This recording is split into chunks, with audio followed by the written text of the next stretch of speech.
Rien. Aucun chant.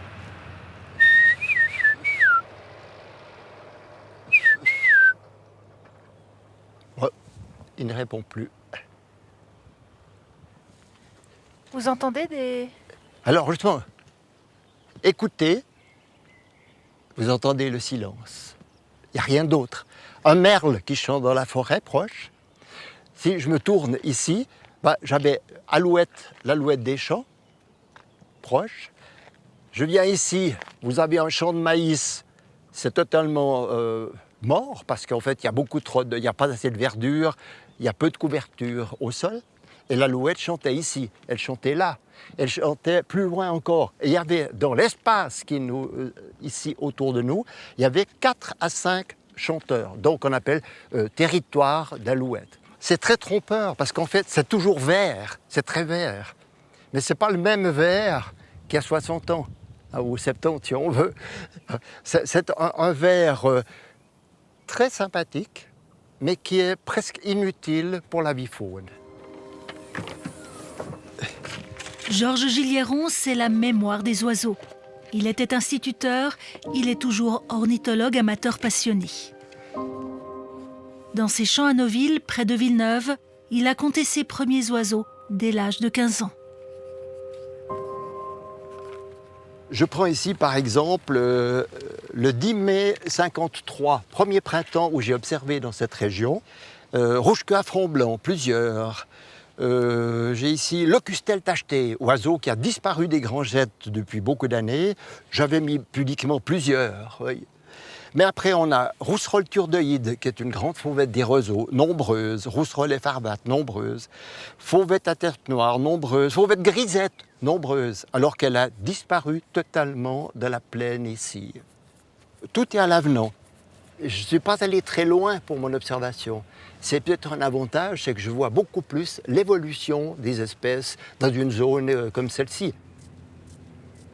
Partout, toutes les espèces plus rares, trop liées à un milieu spécifique, vont disparaître.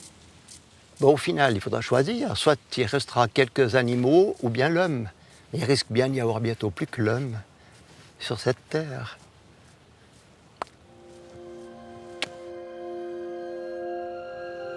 Aujourd'hui, presque 40% des oiseaux des champs sont en déclin. 40% de pertes chez ces espèces qui, fut un temps, étaient fréquentes sur le plateau suisse. François Turian est capable de reconnaître chaque oiseau par son chant. Année après année, il participe au recensement organisé par la station ornithologique suisse. La zone qu'il couvre commence dans cette petite forêt proche d'Yverdon. Là, vous entendez quoi? Alors, il y a le troglodyte qu'on entend bien, qui a une strophe assez sonore. C'est un oiseau intéressant parce qu'il est polygame, donc il va construire plusieurs nids et puis c'est les femelles qui vont choisir le nid. Les oiseaux forestiers ont plutôt tendance à rester assez stables. Je n'ai pas noté de diminution marquée chez ces oiseaux, contrairement aux oiseaux des milieux cultivés. Puis il y a aussi un pinson des arbres qui est juste là dans le sapin.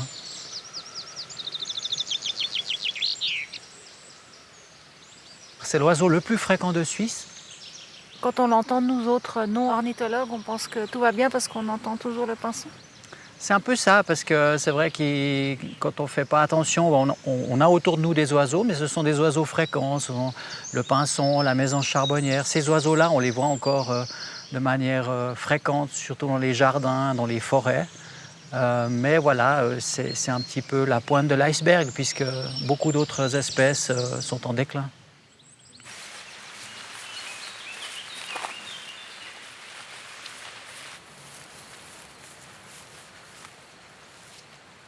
Il n'y a plus d'oiseaux ici, ça fait 10 minutes que je cherche un oiseau à noter, mais il n'y en a pas.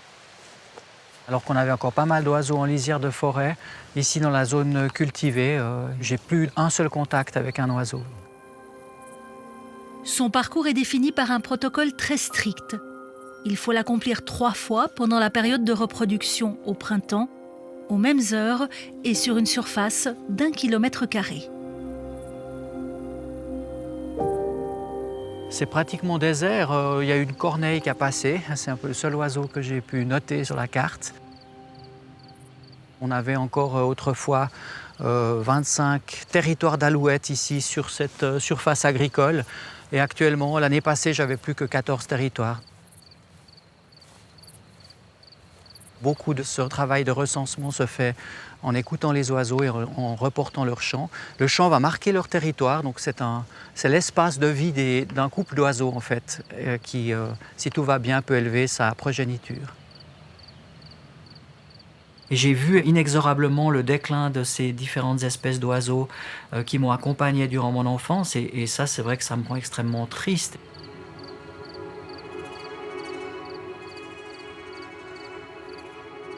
Sur l'ensemble du territoire suisse, des centaines de bénévoles rassemblent des données pour la station ornithologique de Sempach, près de Lucerne. Ces dernières années, la récolte est exceptionnelle, car il s'agit de nourrir la publication du 3e atlas des oiseaux nicheurs de Suisse. Un atlas qui suit l'évolution de l'avifaune depuis 50 ans, sous la supervision de Lukas Jenny, biologiste et directeur scientifique de la station. À cette occasion, ce sont plus de 2300 zones d'1 km² qui ont été recensées, au lieu des 320 habituelles. Cela nous donne une très bonne vue d'ensemble de la distribution et de la densité des oiseaux dans les régions de Suisse, mais aussi de leur nombre et de leur évolution depuis les années 70 jusqu'à aujourd'hui.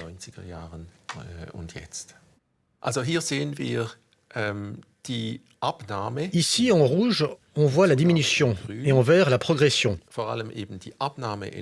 Mais il y a surtout une diminution de 35 espèces dans les milieux agricoles.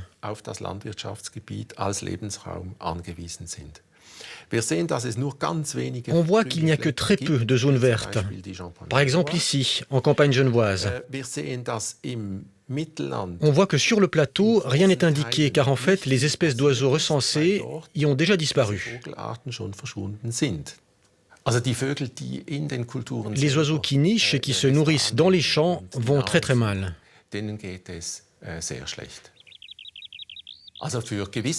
Pour certaines espèces, comme l'alouette des champs ou le tarier des prés, le déclin des individus est de l'ordre de 40 à 60%. Ça veut dire que c'est massif ? C'est très massif. Est-ce que c'est inquiétant ? Je dirais que cela reflète la manière dont nous traitons la nature, l'environnement, et la manière dont l'agriculture a été intensifiée. Cela veut dire que c'est un phénomène vraiment très inquiétant.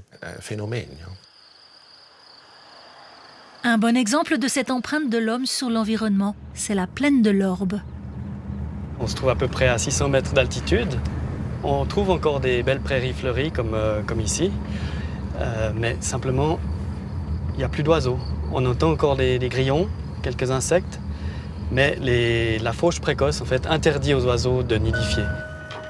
Ornithologue professionnel, Lionel Momary s'est longtemps battu pour préserver l'habitat d'espèces particulières, comme par exemple le râle des genêts, victime des fauches printanières et désormais au bord de l'extinction. La plupart des mâles que j'ai capturés en fait, avaient les doigts ou des pattes coupées, sectionnées vraiment nettes, typiquement par une faucheuse. Et les femelles, elles se font carrément tuer sur le nid.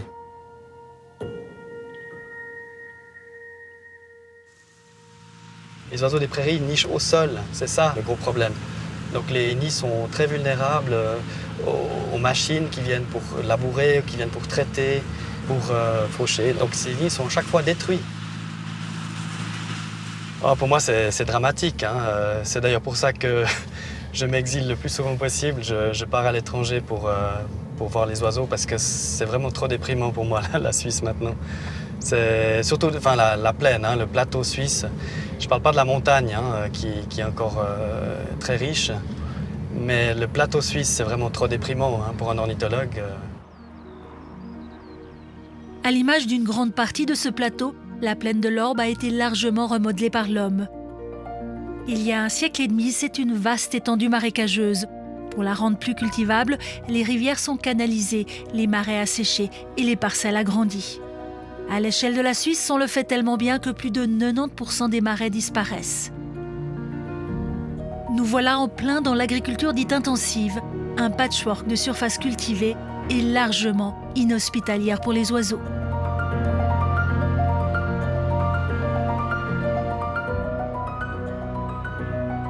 C'est simplement l'exemple criant de la mainmise de l'homme sur la nature. C'est vraiment le paroxysme, on peut dire, en Suisse. Bon, en Suisse, on maîtrise chaque mètre carré. On a évidemment une population très très dense, hein. On a une pression énorme sur le paysage. Et en plus, avec le zèle helvétique, bien connu, l'amour du travail bien fait et tout ça, on arrive vraiment à une situation où vraiment la nature n'a plus du tout de place. Résultat, aujourd'hui, c'est presque une espèce sur deux dans les zones agricoles qui est menacée ou qui a carrément disparu, faute de trouver un habitat pour se reproduire. Les oiseaux qui restent, ce sont un peu les moins compliqués question logement. Ils se contentent de quelques haies ou arbustes. Pour les repérer, nous avons profité de l'œil et de l'oreille de Lionel Montmarie. Il faudra du temps et de la patience, mais on en a trouvé 2. Il vient, il va se rapprocher. Il cherche, là, il va se poser juste là derrière, je pense. Alors lui, le brun jaune, c'est un migrateur un peu paresseux, disons, il fait que quelques centaines ou éventuellement quelques milliers de kilomètres. Mais une partie de la population est sédentaire, donc on parle de migrateurs partiels. Donc certains oiseaux restent là toute l'année. Et puis on a vu une pie-grièche écorcheur.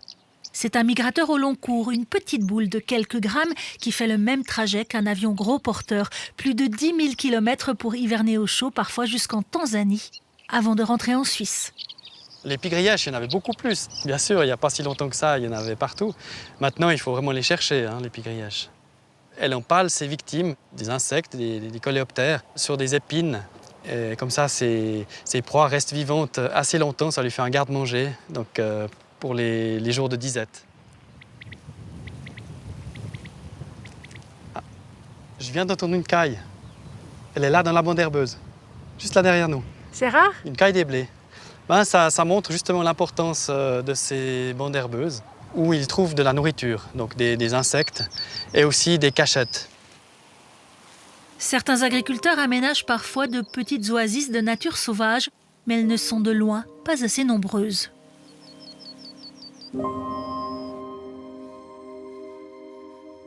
Petit à petit, les oiseaux disparaissent, et puis un peu dans l'indifférence générale. De toute façon, les gens ne les connaissent pas. Qui connaît le tarail des prés, qui connaît la bécassine des marais, qui connaît le courlis cendré, qui connaît le vanneau huppé.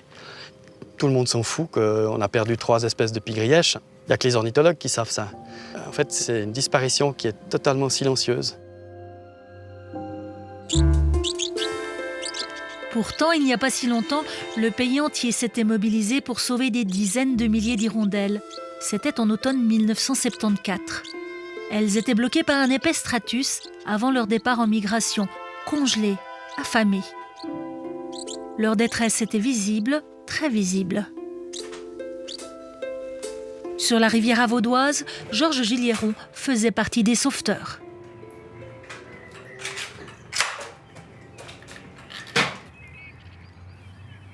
Elles nous ont été apportées dans un local où nous les avons gavées une à une.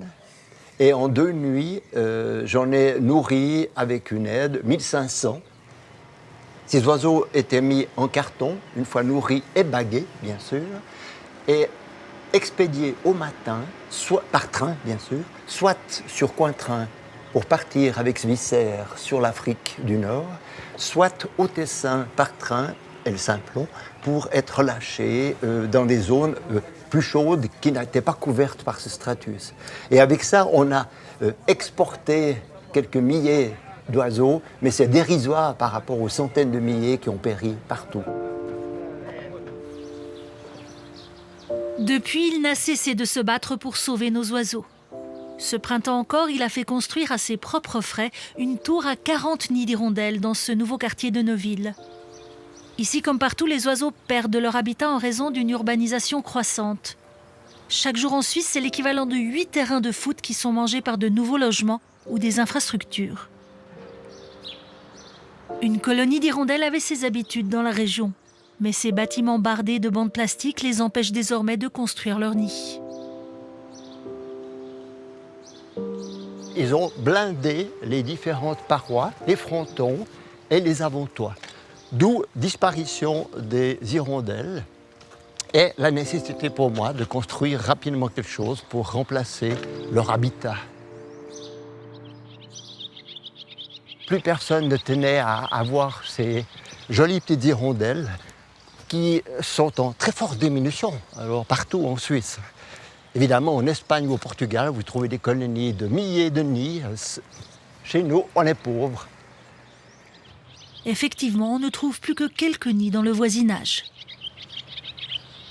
Alors, à droite, vous avez un nid terminé. Malgré le plastique, elles ont utilisé la poutrelle comme point d'appui et l'avant-toit. Des petites victoires, mais qui ne serviront pas à enrayer le déclin de ces espèces menacées. À la Sauge, sur les bords du lac de Neuchâtel, François Turian tente depuis longtemps de nous alerter. L'ornithologue compteur d'oiseaux est aussi le directeur roman de BirdLife, l'association internationale de protection des oiseaux. Si les oiseaux déclinent, il faut considérer que c'est un signal d'alarme. C'est comme si vous avez la fièvre. Ça veut dire que vous n'êtes pas bien, c'est que quelque chose dans votre organisme se détraque et qu'on doit prendre en compte le fait d'avoir de la fièvre.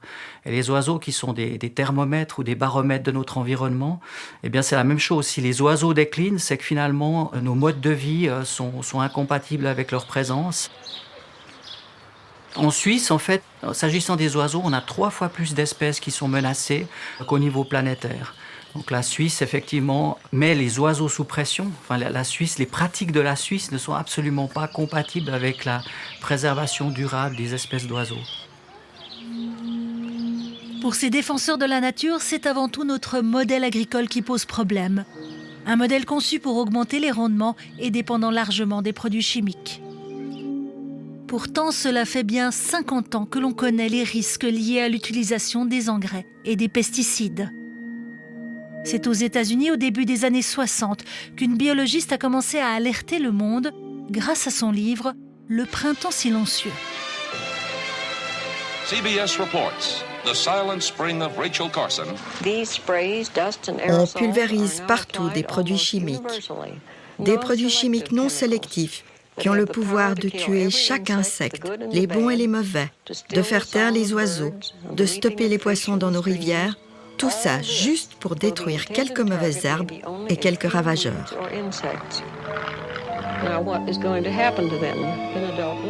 Rachel Carson émeut l'Amérique tout entière en dénonçant publiquement les effets toxiques des pesticides de synthèse comme le DDT. C'est un choc car à l'époque, cet insecticide est considéré comme un produit miracle. Inventé par le fabricant bâlois Geigy, il est utilisé dans le monde entier pour combattre les moustiques, les poux, les hannetons, tous les insectes non désirés. Problème, il est bien plus dangereux que ceux que prétendent ses fabricants. Ce fut un printemps sans voix. À l'aube, qui résonnait naguère du cœur des grives, des colombes, des geais, des roitelets et de 100 autres chanteurs, plus un son ne se faisait désormais entendre. Le silence régnait sur les champs, les bois et les marais. Donc voilà un passage qui dit bien, en fait, qui décrit le déclin des oiseaux. François Turian cite régulièrement Rachel Carson quand il donne ses cours d'ornithologie au Muséum d'histoire naturelle de Neuchâtel, pour rappeler à ses étudiants les leçons du passé. Dans nos marais. À l'époque, à la fin des années 50, les États-Unis étaient un gros producteur de DDT, ce fameux pesticide qui a en fait tant de ravages dans toutes les chaînes alimentaires. Vous savez que ce poison se concentrait dans les chaînes alimentaires et les oiseaux, notamment, qui étaient au bout de ces chaînes alimentaires, étaient victimes d'empoisonnement au DDT. Le monde commence à réaliser que la chimie n'amène pas que des progrès. Le DDT sera progressivement interdit partout, dès les années 70. Mais cela n'arrête en rien la production de nouvelles générations de pesticides. Dans les années 90 apparaissent les néonicotinoïdes. Appliqués autour des semences, ils pénètrent dans la plante au fur et à mesure de sa croissance. En quelque sorte, la plante devient elle-même un insecticide et la substance peut se disséminer dans la nature. Première touchée, les abeilles. Ça fait des décennies qu'on travaille sur l'effet des néonicotinoïdes sur les abeilles. on a des effets sur la reproduction, on a des effets sur le système immunitaire. Et ce qu'on commence à réaliser, c'est que ces effets documentés depuis pas mal de temps sur les abeilles domestiques, on les retrouve dans différents compartiments de l'agroécosystème. Donc on a d'autres organismes, on a des mammifères, on peut avoir des oiseaux, on peut avoir des reptiles, on peut avoir des organismes aquatiques qui présentent le même genre de symptômes quand ils sont face à ces néonicotinoïdes. Donc une situation très inquiétante. À l'université de Neuchâtel, Alexandre Eby s'intéresse en particulier aux néonicotinoïdes. Ils sont très puissants, même à faible dose. On estime que quelques grammes peuvent être 5 à 10 000 fois plus toxiques que le DDT. Je lisais Silent Spring de Rachel Carson il y a quelque temps. J'étais effrayé de réaliser à quel point on répétait les mêmes erreurs. On a des néonicotinoïdes dont on sait qu'ils sont problématiques pour les oiseaux, pour les insectes. Malgré tout, malgré des décennies de recherche, on continue de les utiliser. On va gentiment vers des signes d'amélioration. On a une interdiction de quelques-unes de ces molécules, mais on est bien loin d'interdire le principe actif de ces pesticides de synthèse qui s'attaquent au système nerveux de ces insectes de manière apparemment pas ciblée. Fin avril 2018, suivant la décision de l'Union européenne, Berne interdit 3 de ces néonicotinoïdes. Un premier pas dans une Suisse encore accro aux pesticides, tout type confondu, du soufre jusqu'au glyphosate.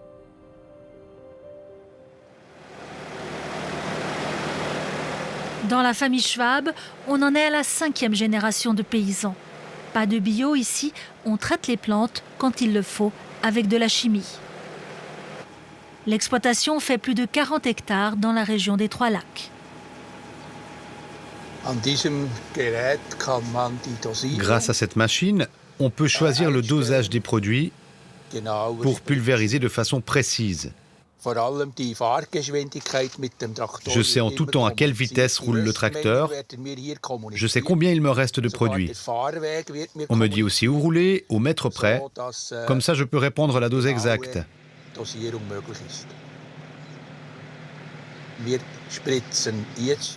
On répand déjà 20% de chimie en moins grâce à cette technique.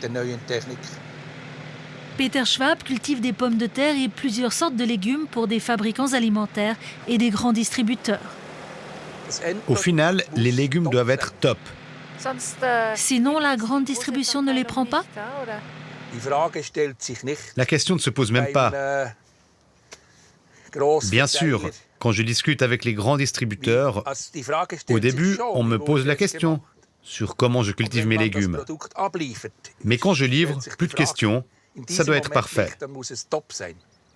Une mouche ou un défaut, et toute la livraison est renvoyée. Il va bientôt remettre l'exploitation à son fils Roger. Ok, je vais chercher Martin à l'école et on va contrôler le champ avec les vanneaux.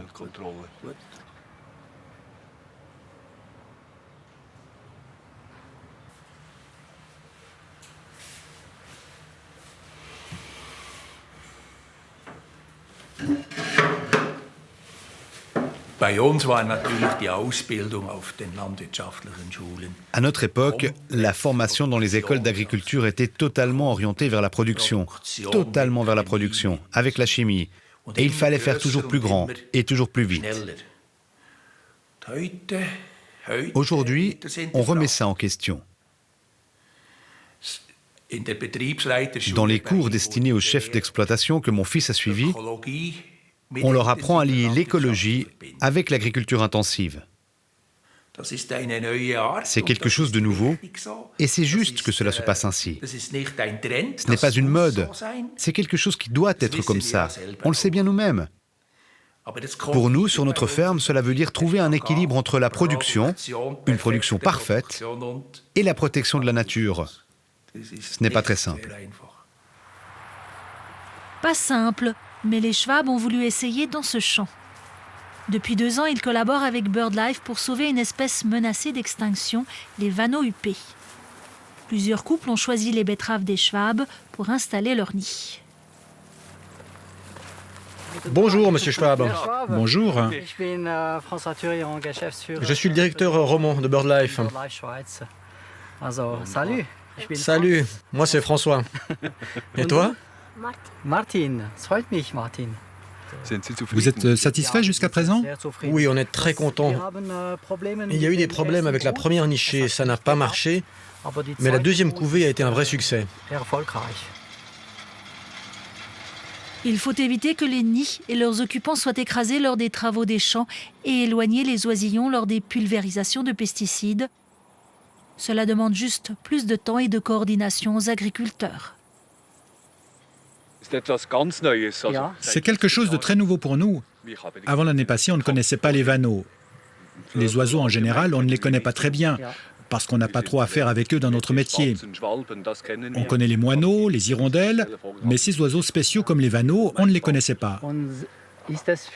Et pour votre exploitation, c'est un problème ou une chance?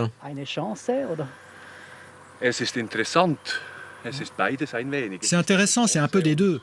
C'est une chance et parfois, c'est des efforts.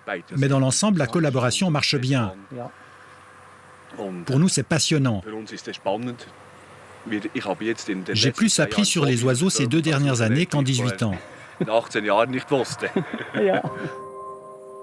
Presque un travail d'urgentiste, mais entre-temps, près de 20 à 25 couples de vanneaux sont revenus dans la région.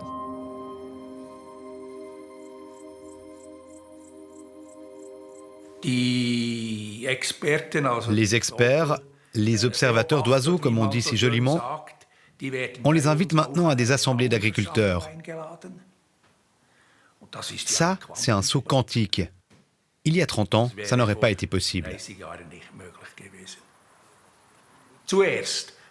Dans un premier temps, il faut qu'on arrive à se comprendre. Nous, on vit de la nature, avec la nature. Et l'observateur des oiseaux, lui, il passe son temps libre dans la nature. C'est comme ça. Mais aujourd'hui, on s'est plutôt amélioré.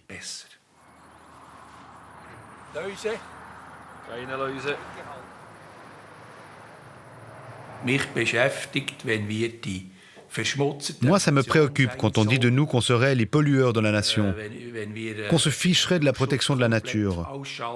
Ce n'est pas comme ça.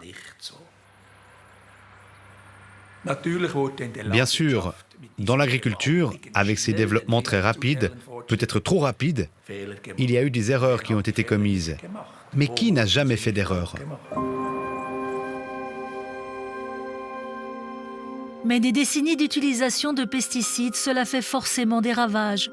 Pour la première fois, fin 2017, des scientifiques ont chiffré le déclin des insectes ces 30 dernières années dans plusieurs régions d'Allemagne. Il est en moyenne de 76%, un chiffre choc qui pourrait aussi correspondre à la réalité suisse.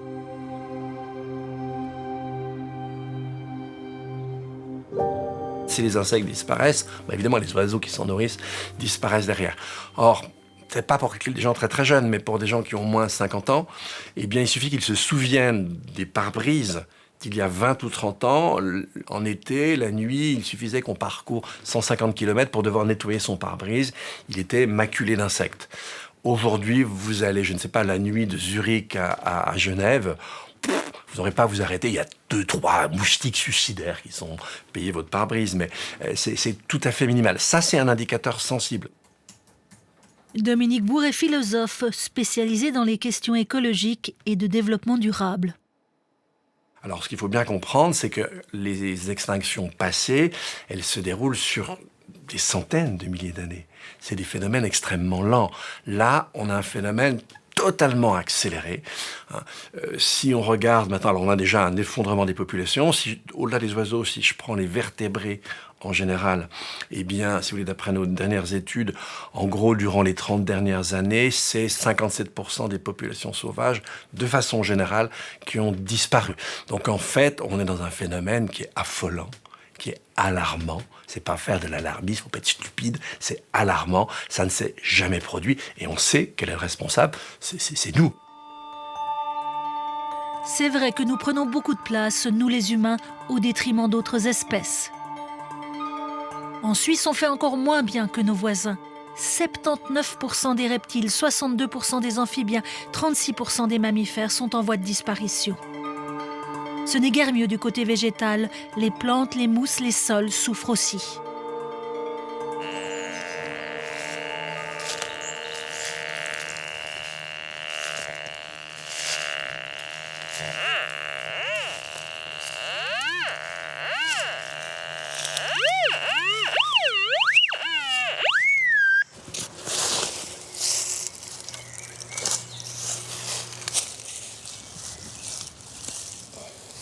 Ici, c'est une placette de 10 mètres carrés où on fait un relevé de végétation. On va faire un relevé exhaustif de tout ce qui pousse là-dedans. Il y a 1650 points sur toute la Suisse et ça, c'en est un des points. Alain fait partie de la centaine de spécialistes que l'OFEV, l'Office fédéral de l'environnement, mandate dans le cadre de son programme de monitoring de la biodiversité. Ce jour-là, le botaniste travaille en lisière de forêt dans les environs de Chavornay. Un milieu comme celui-là, il va comprendre peut-être une quarantaine d'espèces, je dirais comme ça, à vue de l'œil. Il est un peu hybride. Si on regarde, on a quelques plantes qui rappellent un peu des milieux humides. Et puis on a aussi des plantes qui sont typiques des milieux plus gras. Il y a une quinzaine d'espèces qu'on peut différencier, des graminées, parce qu'il y a une petite ligule qui change, un petit poil placé à différents endroits qui nous dit en fait c'est 2 espèces différentes. Et puis nous, on va essayer de les déterminer.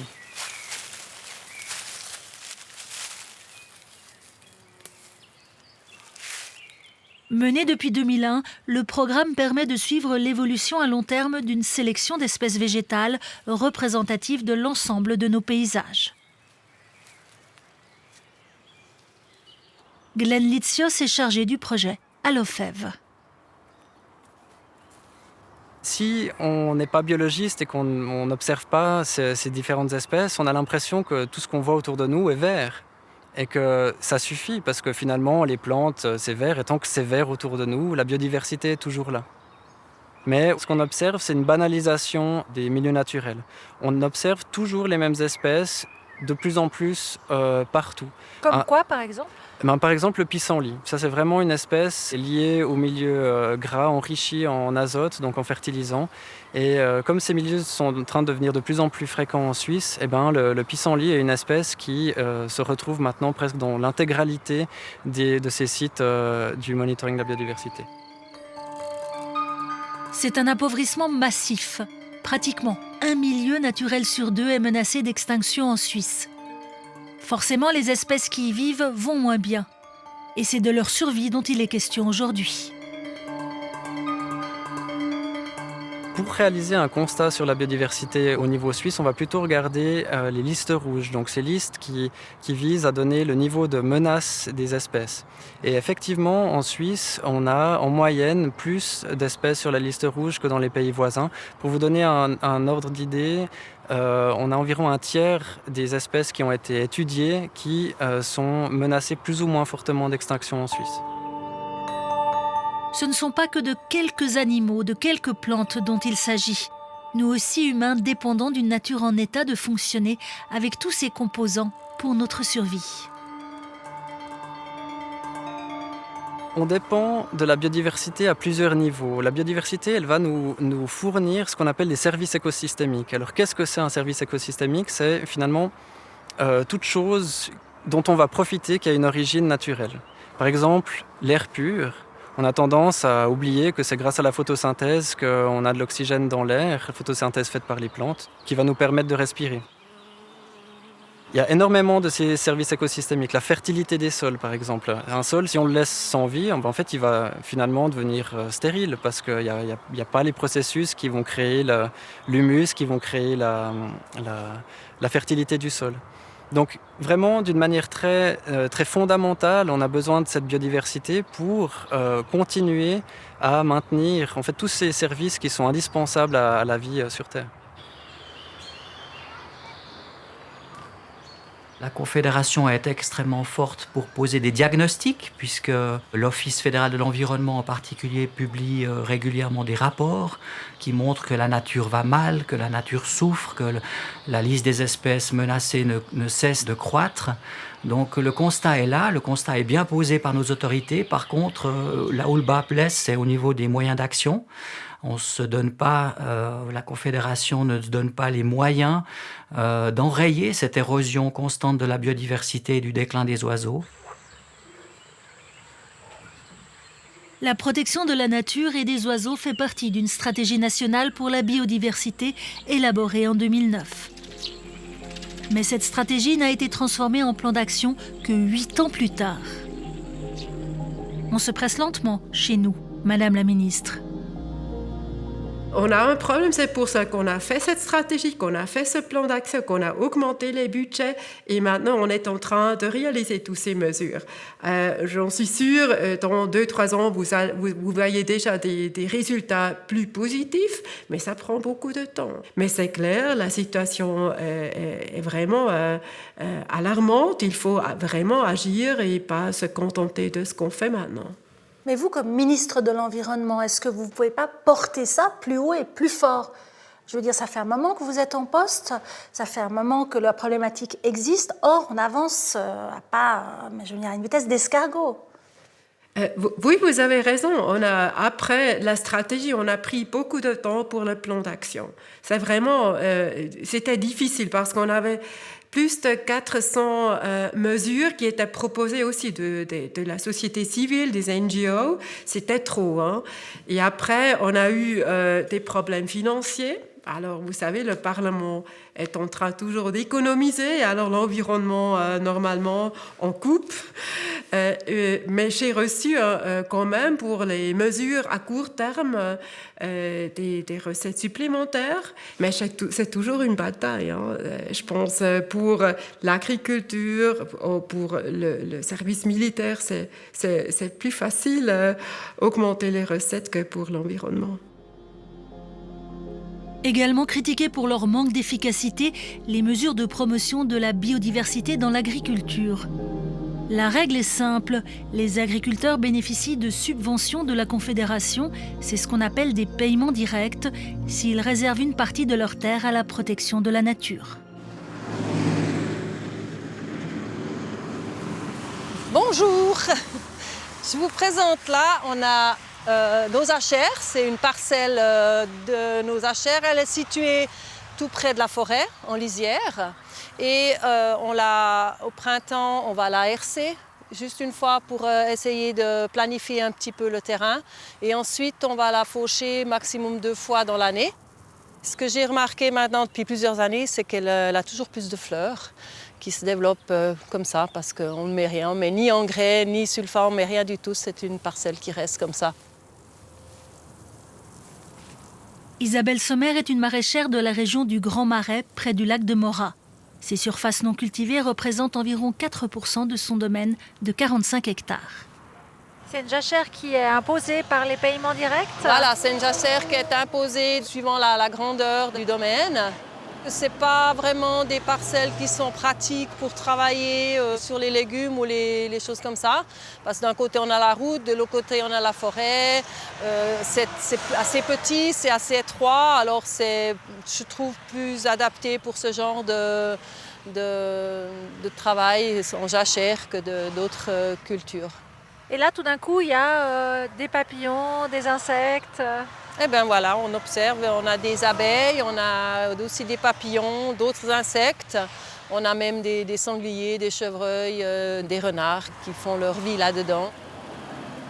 La nature est très très active. Sitôt qu'on laisse un champ ou une parcelle quelques années un petit peu en paix, tout de suite elle va reprendre le dessus, elle va tout de suite s'imposer et puis montrer qu'elle est quand même plus forte que nous.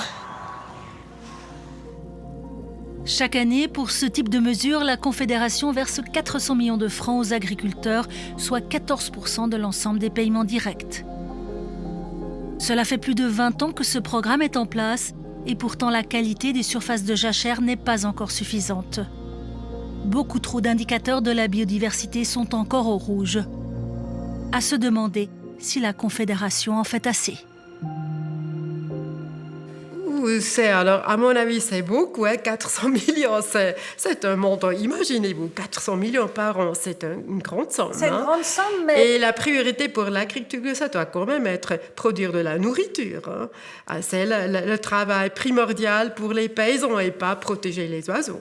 Alors, je pense cette somme est assez grande pour organiser l'agriculture qui prend connaissance, qu'ils sont aussi plus une responsabilité pour les animaux et pour le terrain, pour l'environnement général. Et ils le font. On ne peut pas dire qu'ils sont contre la biodiversité. C'est une grande source et ils font beaucoup, les paysans.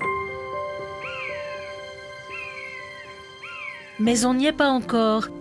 Les projets de conservation avec des agriculteurs sont peu nombreux. L'un d'entre eux se trouve dans la campagne genevoise, tout près d'où habite Philippe Roch, ancien directeur de l'Office fédéral de l'environnement.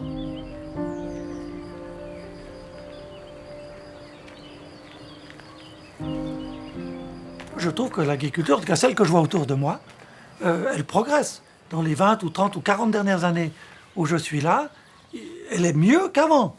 Il y en a encore qui utilisent trop d'herbicides, il y a encore des défauts. Mais en gros, il y a plus de nature ici qu'il y en avait il y a 40 ans, et il y a des espèces qui sont revenues.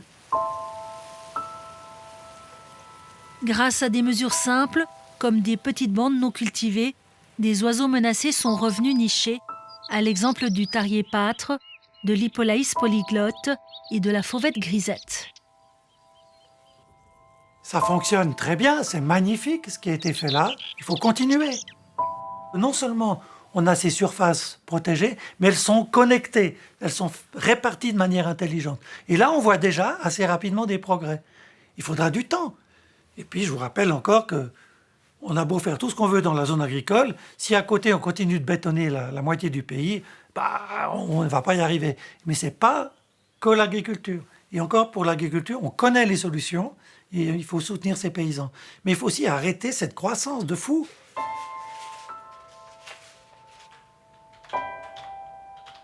Philippe Roch est connu pour ses positions bien tranchées. Homme de conviction, il travaille sans relâche sur la problématique d'une croissance déconnectée de la nature. Ce modèle n'est pas possible. C'est-à-dire que vous ne pouvez pas croître de manière continue dans un monde limité. C'est impossible. C'est une illusion de croire qu'on va continuer. Donc il y a bien un moment donné, il faudra s'arrêter. Et ce serait mieux de s'arrêter avant que ce soit la nature qui nous arrête, en disant il n'y a plus d'eau propre, il n'y a plus rien à manger, puis vous allez vous massacrer le voisin pour lui piquer la dernière tranche de jambon.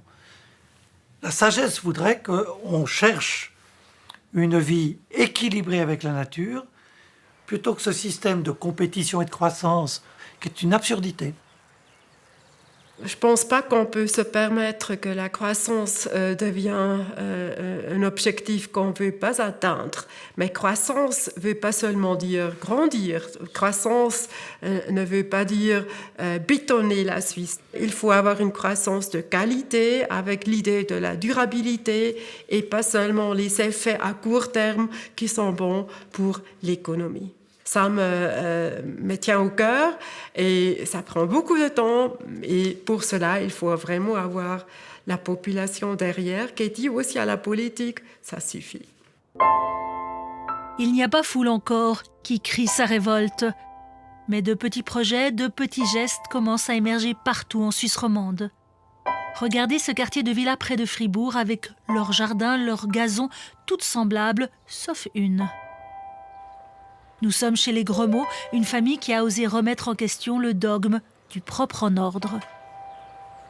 Au départ, on a fait donc un gazon, comme tout le monde. On scarifiait printemps, automne, on mettait de l'engrais.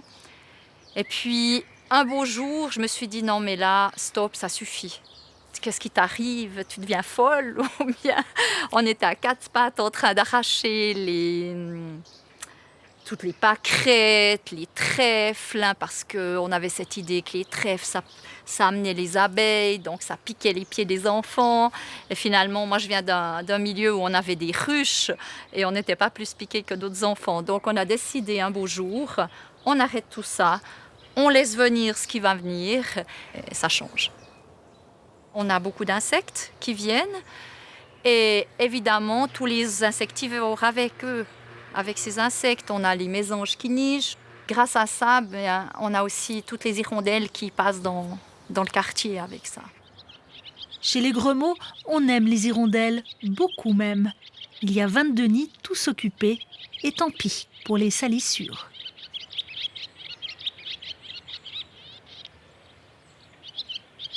Je trouvais un petit côté un peu mystiques, magiques. Elles viennent de si loin, elles retrouvent leur endroit, leur maison. Je trouve assez fabuleux. L'année passée, on a installé des panneaux photovoltaïques. On a eu très peur qu'elles ne reconnaissent pas la maison. Et finalement, pour elles, ça n'avait aucune importance. Elles ont retrouvé directement leur nid.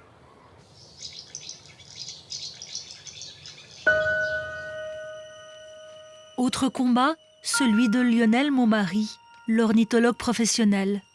Il bataille un peu partout pour sauvegarder ou recréer des habitats pour les oiseaux. Dans ce coin de la vallée de Joux, il a milité pour qu'il reste quelques mètres de prairies non fauchées. Donc ici, on se trouve au bord du cours supérieur de l'Orbe, qui s'écoule juste là. Et de chaque côté de la rivière, il y a une bande de 5 à 10 mètres de large qui n'est plus fauchée depuis une dizaine d'années. Et c'est grâce à cette bande qu'on trouve les derniers couples de Tarier des Prés. On trouve aussi la rousserolle verderolle, le pipi de Farlouse, encore quelques-uns, le bruyon des roseaux également. C'est finalement le canton qui a imposé ces bordures aux agriculteurs. Mais la bataille n'est pas gagnée dans la vallée. Un peu plus loin, nous sommes sur les terres de la commune du Cheny, où l'on entretient avec beaucoup de zèle la passerelle pour piétons. La commune veut éviter le pourrissement du bois et rassurer les mamans avec leurs poussettes.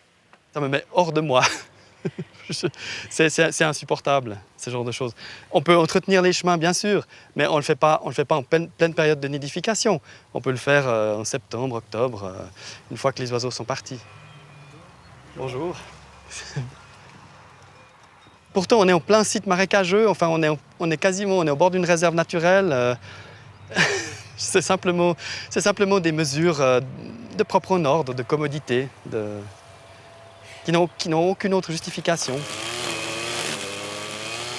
Il y a encore quelques décennies en arrière, les prés étaient fauchés en été.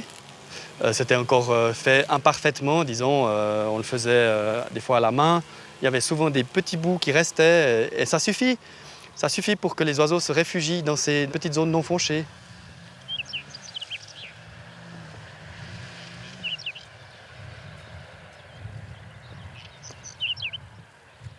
Il faut qu'on laisse simplement un tout petit peu d'espace pour les oiseaux, qu'on n'essaie pas d'exploiter jusqu'au dernier mètre carré.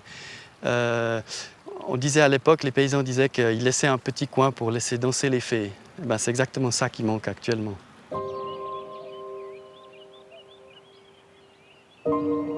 Cela suffira-t-il? Il est déjà minuit moins 5 pour les oiseaux des champs. Rappelez-vous, chez nous, il y a près de 40% d'espèces sur la liste rouge, 3 fois plus que dans le monde. Pour le climat, la biodiversité, le problème, c'est pas simplement qu'on n'agisse pas, c'est qu'en n'agissant pas, on se ferme les fenêtres futures d'action. Par exemple, je vous l'ai rappelé tout à l'heure, on a une accélération massive du rythme de disparition des espèces par rapport à ce qui existait dans l'histoire de la Terre. Ok, mais une fois qu'une espèce a disparu, ben vous ne pouvez pas la reproduire. Aujourd'hui, on crée des destructions dont les effets sont très long cours. Elles sont irréversibles. Ça devrait nous inquiéter au premier chef. Or, ça ne nous empêche pas de dormir.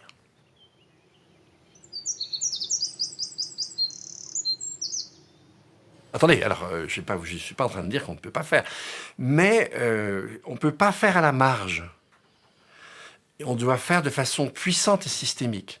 Puisque c'est tout notre système qui s'est construit pendant des siècles qui débouche là-dessus. Vous pensez bien qu'on ne peut pas changer à la marge. C'est vraiment le cœur du système qu'on va changer. Et c'est très compliqué.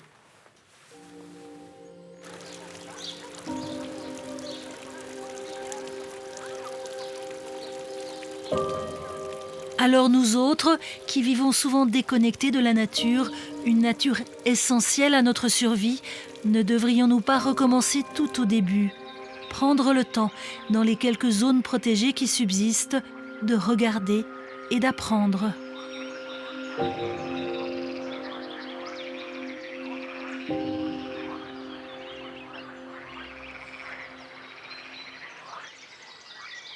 Ce matin, j'ai vu ce qui m'a fait très plaisir, le gobe-mouche noir, qui est un oiseau qui souffre beaucoup de la disparition des insectes.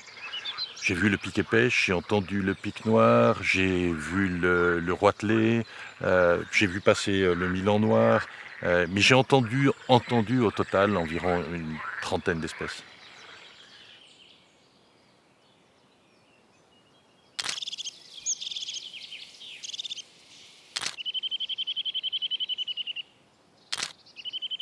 Pour avoir une telle diversité, on est pratiquement forcé d'aller dans des environnements qui sont des environnements extrêmement riches et variés comme celui-ci. Sur les hauts de Vevey, c'est un spot que les observateurs d'oiseaux gardent secret, un peu comme les champignonneurs. Toujours à l'aube, Jacques Pittelou traque les oiseaux, nos oiseaux de Suisse, qui sont plus beaux, plus colorés, plus nécessaires à notre survie qu'on ne pourrait le croire. Le chardonneret, c'est un petit bijou, c'est une petite merveille avec des couleurs absolument spectaculaires et dont on voit aussi les effectifs baisser en raison des changements de biotope. C'est toujours un plaisir d'entendre son chant tout à fait typique. C'est comme un petit ruisseau de sons très très beau.